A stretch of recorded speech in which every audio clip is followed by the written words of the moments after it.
But then, big news. Brian, big news. They were shaking some stuff up.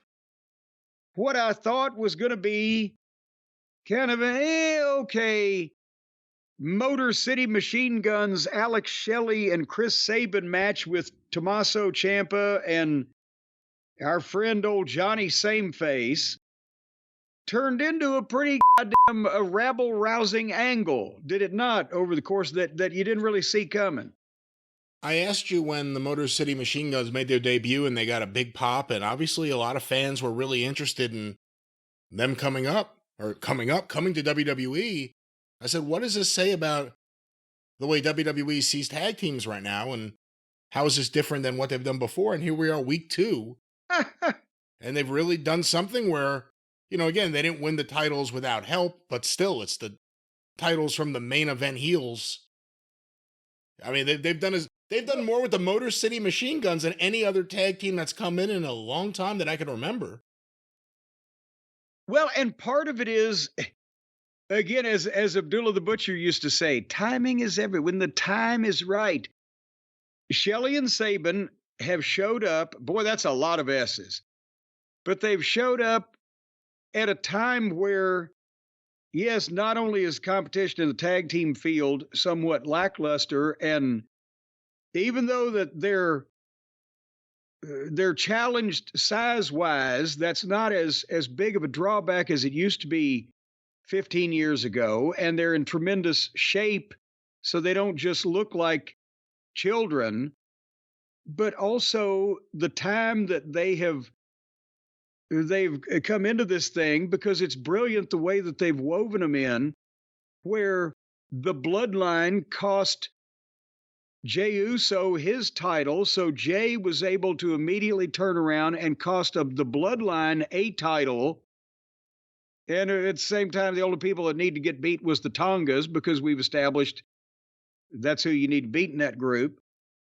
And it ties into the main event angle, and it gave them a tremendous boost. Again, this is booking that benefits multiple participants in it and in multiple stories. This is not Shelley and Sabin, I don't think, are now, maybe they will be with the Tongas programmed regularly, but it's not like they're going to be members of the team in the War Games or whatever the fuck, the Survivor Series, whatever's coming up, where there's going to be multiple men teams. They just got the rub. But they got the rub, and they got involved, and they can work now with the Tongas, who can also be involved with the other guys of the other bloodline and the blah, blah, blah. So, again, this is shit that Watts or Dusty used to do, where you had multiple programs where you could book a match between two entities, and it was already, you'd done something on television to make something out of it.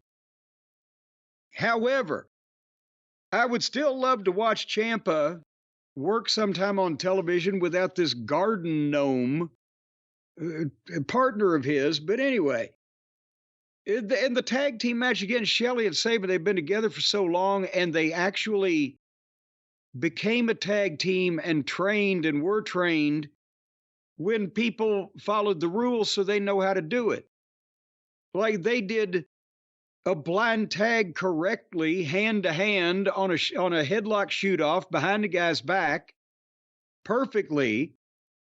And then Gargano and Ciampa do 1 minute afterwards is completely fucking wrong and illegal. The back slap, right? So it's that 5-year gap or whatever in the middle of these guys' generations, that makes the difference between whether they do it right and whether they give a shit whether they do it right or not. And anyway, they had a match that I liked. Shelley and Sabin's teamwork, it felt very rushed, and I think it probably was. They were probably trying to do maybe a few too many things in this segment because they were, had to save time for the end, obviously. But it didn't seem like that they didn't have a long set of heat and then a big comeback. They didn't really take time with this. They run through some stuff. And finally, they hit old Johnny with the neck breaker and splash off the top combination 1, 2, 3. And, again, it was rushed, and there's no like really clear heel babyface dynamic here, but they looked very good. And then shit started to happen. But before we talk about that, Brian, any comments on the business so far? No, they look good, and the fans seem into them so far. And they've been used well. They haven't been made to look like fools yet. So far, so good. They haven't had time to do that yet, but we still can have faith. No, but no, I think they might be going to do it right, because at this point, boom, they play the music, and here comes the bloodline. And they go to the break on that because, like, you're thinking, what's going to happen? So when they come back from the break, the Motor City Machine Guns are still in the ring, but now Nick Aldis is there, and the bloodline's there, and the fans are chanting OTC, OTC. And by the way, there's a pest control company around here, and I see their trucks go by with a OTC and a dead bug. But anyway, the fans are booing the shit out of Solo. And when he tells them to acknowledge him, they boo him even more. But here's where obviously the Tongas are the tag team champions. That Shelley and Sabin had won this match. They've won the shot at a tag team title match anytime, whatever. But here they gave Shelley and Sabin an interview, but I would assume at this stage of the game that they weren't just going into business for themselves on what they said, and that they were requested to say this. But to me, it was too heelish, and it made them come off as, if people want to say, you fucking idiot, to the baby faces. When Sabin talked and just confidently said, well, let me introduce, we're the Motor City Machine Guns, and now we're the #1 contenders, and anytime that you're ready to hand the belts over to us, we'll face you anytime, any place, anywhere. And that turned it to me to the psychology of the goofy little job guy heel, almost saying that to the baby face. Do you see what I'm saying? Not really, actually. Would it have been better if Shelley and Sabin, either one, had said, we're the Motor City Machine Guns, and we worked long and we worked hard to get this spot, and you guys may be on top of the world, but we will take you on anywhere, and we'll give you the damnedest fight of your life, because our goal is those tag team belts. Instead of, oh, whenever you're ready, because it's the fucking bloodline. Do they walk up to goddamn Brock Lesnar and say, hey, Brock, whenever you're fucking feeling froggy, lace your boots up and I'll put a ham sandwich on your back and starve you to death? Would you have sympathy for that fucking guy when he got his ass handed to him? Well, I don't think it was that bad, but what you said for them was better than what they said. I agree with that.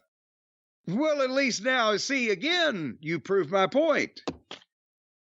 What point is that? I lost track of what it was, but you proved it. So anyway, and Solo made fun of him. Then Solo even said, you want to make an impact? And they all got a little tickle at that. How about right now?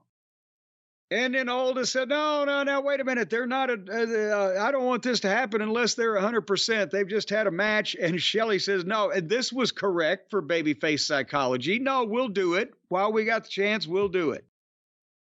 And the fans cheered, and Aldis agreed.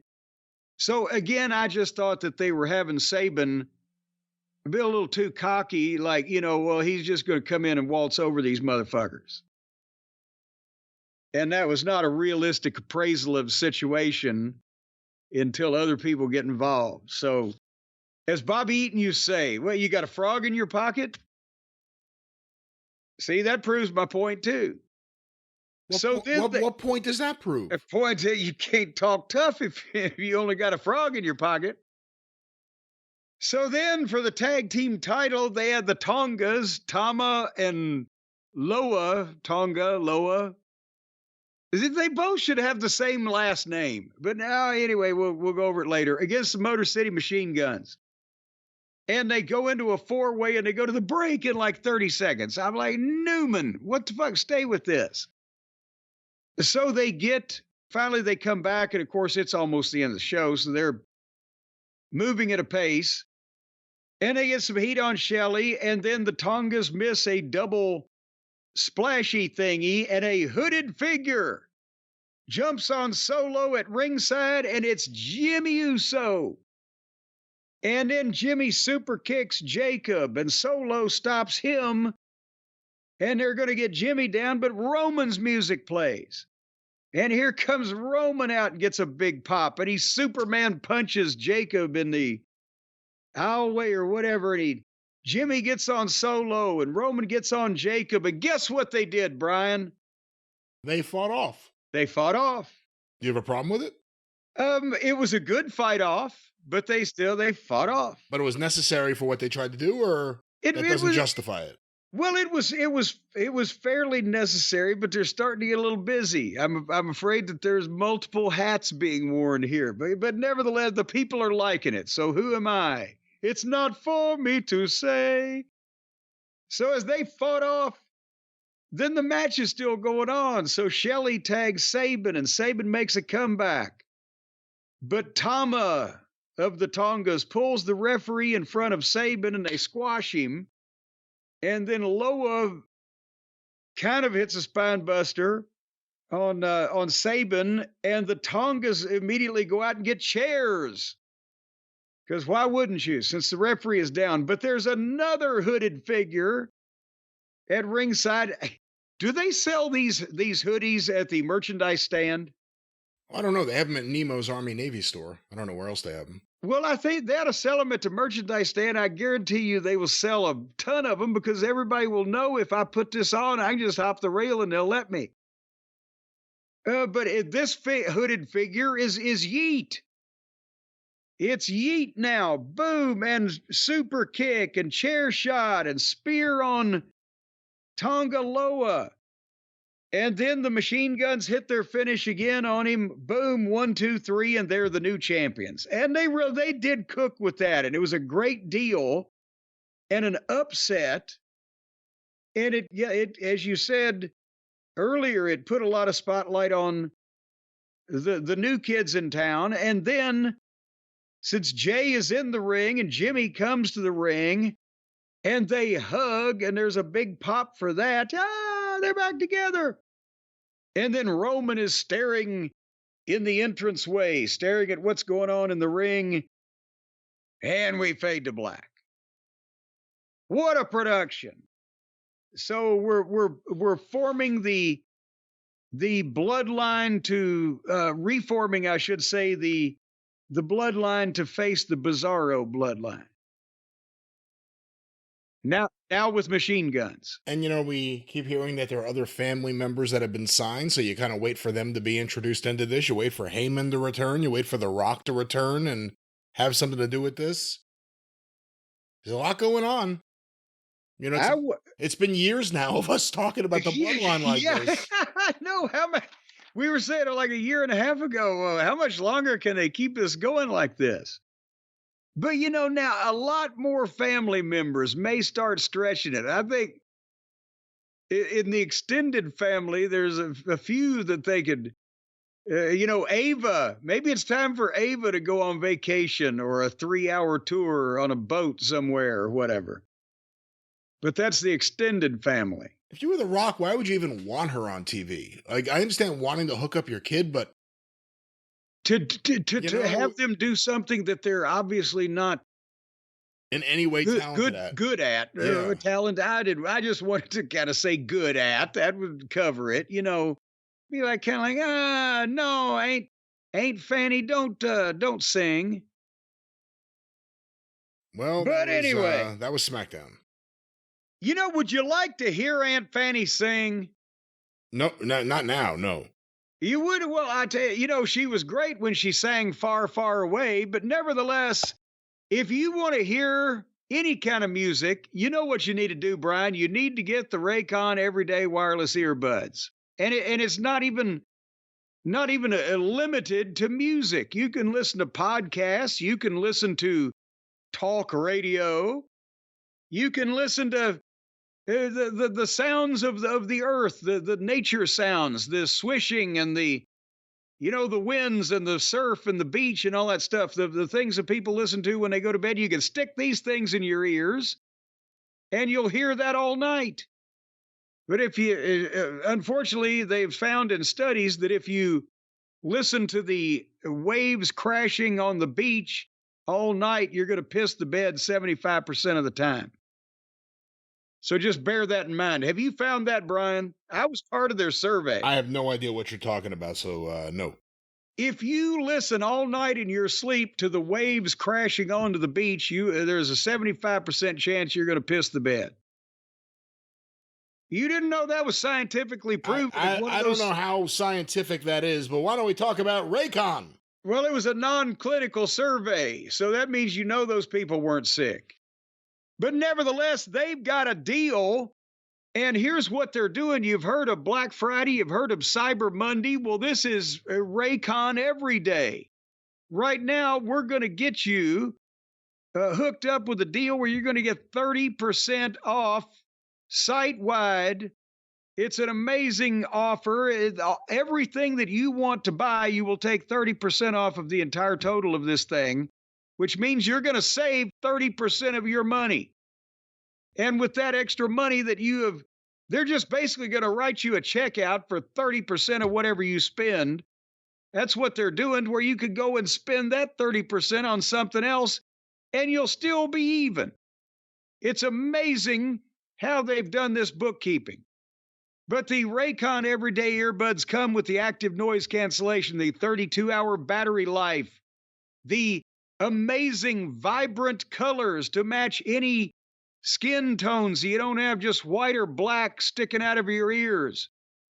Because the ink is black, the page is white, but together we learn to read and write. And when they mix those colors up, you can't see them because they're sticking in your ear and they look like your skin. And 30% off. Did I tell you about that, Brian? Indeed. You've gone to sleep on me. Indeed. You told us about 30% off. Yes, and Raycon offers a 30-day happiness guarantee. So whatever you would like to listen to, I'd like to listen to you in both of my ears. I'm going to start pairing up the everyday earbuds with our sound apparatus instead of these dadgum headphones I've got on where I can only hear out of one side of them. Well, folks, don't have that problem. If you can't hear, and that's another thing. If you can't hear, you put the Raycons in and just turn them up all the way and you'll be able to hear them. Even if you're stone cold deaf, just turn them up all the way and it'll rattle something around in there. But go to buyraycon.com/JCE today. That's BUYRAYCON.com/JCE today. And you're going to get up to 30% off site-wide. Do it right now before you forget about it. Put us on pause and then come back to us. But up to 30% off site-wide. How much more can they do for people? They're doing plenty, and you can get, once again, a great deal, 30% off site-wide with Raycon. One more time, what's that promo code? It's up to 30% off. What's that promo code, Jim? Go to buyraycon.com/JCE today, right now, any minute, up to 30% off site-wide on whatever you want on their very wide site. You're going to get up to 30% off. With Raycon. Yes, that's who I was talking about. Well, now that we've established all that, Brian, what in the world is going on in the Arcadian Vanguard Network production house this week? Another fine week of programs. I feel like I hear noise in the background now. I may have to clean that up. You can get all the information on all the shows on Twitter at Superpodcast or on Facebook, facebook.com/Arcadian Vanguard every day. Get your news, get your wrestling news for free. No clickbait, no paywall. Just the wrestling news from thewrestlingnews.com, wherever you find your favorite podcast. No opinion, no conjecture, just the actual news, ma'am. thewrestlingnews.com. Also want to make mention Have you of... ever thought of starting a podcast called Your Favorite Podcast? Because then whenever anybody looked up where they would find their favorite podcast, that would be the first thing that popped up. That's an interesting thought we will talk about off air, I assume. But also want to make mention of some real world news. Jim, they just announced Terry Garr has passed away. What? No. Yes. How? Well, you're going to argue with me now? How old was she? Oh, that's not on the screen currently. That was on the screen before, but I forgot what it was. Well, at any age, that's terrible. No, Terry Garr, I said, genius. not Terry Bull. No, or Terry Boulder, or Terry Bollea. You must have an enormous schwanzsticker. Well, I hate to hear that in the middle of your announcements of your shows. Well, we always try to bring you the Terry news. Garr. We always try to bring you the latest news. And of course, want to make mention of some of the other shows on the Arcadian Vanguard Podcast Network. Is Terry Garr on any of them? Not that I'm aware of, but you never know. You've lost your chance now. Well, I want to make mention of a couple appearances that recently were made on shows by Greg Klein, talking about the Junkyard Dog and Morris Siegel and why they should be in a Hall of Fame. You can hear Shut Up and Wrestle with Brian Solomon at suawpod.com or wherever you find your favorite podcast, and Stick to Wrestling with John McAdam. He was on both shows. Here's the discussion. See if you agree or disagree with those shows. That's at mcadampod.com. And of course, the 605 Super Podcast, The Mothership! Thank you, ma'am. Go through the archive. 605. She screamed for a long time there. 605pod.com. Wherever you find your favorite podcast, The Mothership. That's the first time you've ever said those words before. And it wasn't that bad in one ear. That's the first time you said those words before. Your statements today, they're going in one ear, but they're not coming out the other. But they're just going in the one ear because of my audio problems. They'll get stuck in your head. That's what I want. Well, it's rattling around now like a BB in a boxcar. But anyway, speaking of